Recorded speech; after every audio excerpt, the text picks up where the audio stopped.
The encounter. In a desolate corner of the galaxy, a barren planet named Vexus existed, where towering cliffs of red rock jutted into the sky and endless deserts stretched beyond the horizon. The planet was notorious for its hostile creatures and inhospitable conditions. No one came to Vexus willingly. 15-year-old Cade Venner hadn't chosen to land there. His father's freighter, Stellar Nomad, had suffered a catastrophic engine failure during their trading route. They were forced to crash land, leaving Cade and his father stranded with limited resources while the ship repaired itself. One day, as Cade scoured the canyons for scraps of rare minerals to barter if rescue came, he heard a deep, rumbling growl echoing from a crevice. Against his better judgment, he crept closer, his scavenger's pick in hand. Inside the fissure, a massive alien serpent lay coiled in agony. Its scales shimmered with an iridescent green, but its eyes burned a furious crimson. The serpent's body was nearly 20 feet long, with clawed forelimbs protruding near its head, a trait that marked it as a Ryrexian fawn beast, a predator feared throughout the quadrant. The serpent's throat bulged unnaturally, and each rasping breath was a sound of pain. Cade's first instinct was to flee, but something about the creature's vulnerability made him stay. It wasn't attacking, it was suffering. The Stone of Doom. Cade approached cautiously, noting the faint blue luminescence radiating from the serpent's throat.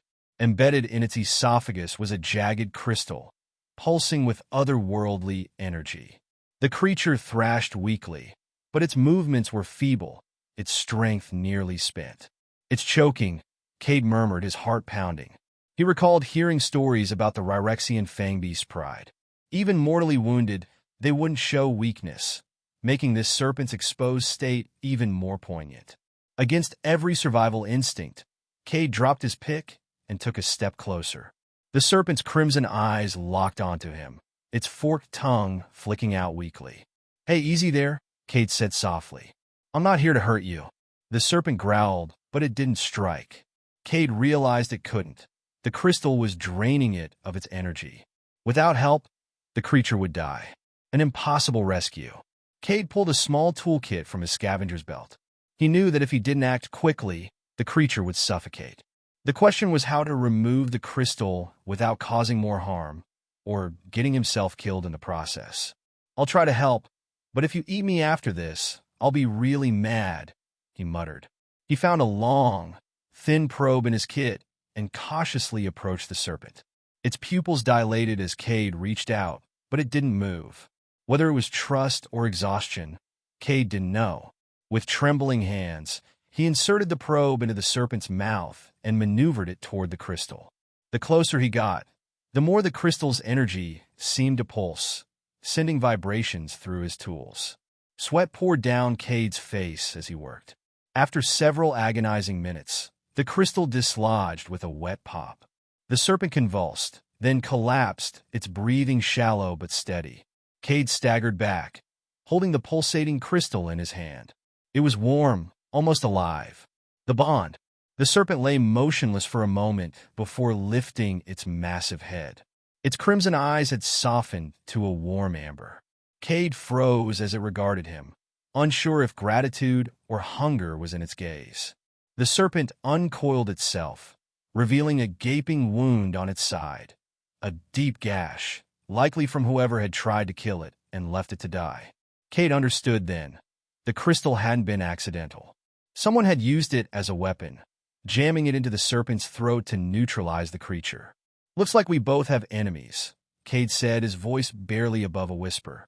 To his astonishment, the serpent lowered its head, pressing its snout gently against his chest. It was an act of thanks, a truce. Over the following days, Cade nursed the serpent back to health. He used herbs and scraps from his kit to treat its wounds, and in turn, the serpent provided him protection.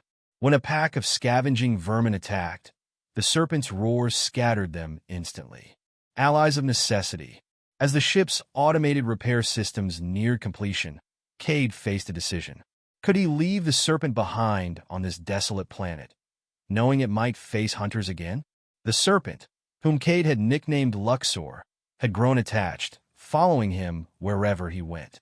When the stellar nomad was finally space-worthy, Cade made his choice. "You're coming with me," he said, patting Luxor's shimmering scales. "If anyone's got a problem with it, they'll have to deal with both of us." Luxor coiled around the ship's cargo bay, its body glowing faintly with new vitality. As the stellar nomad lifted off, Cade looked out at Vexus one last time. He didn't know what the future held, but he knew one thing. He and Luxor were no longer alone.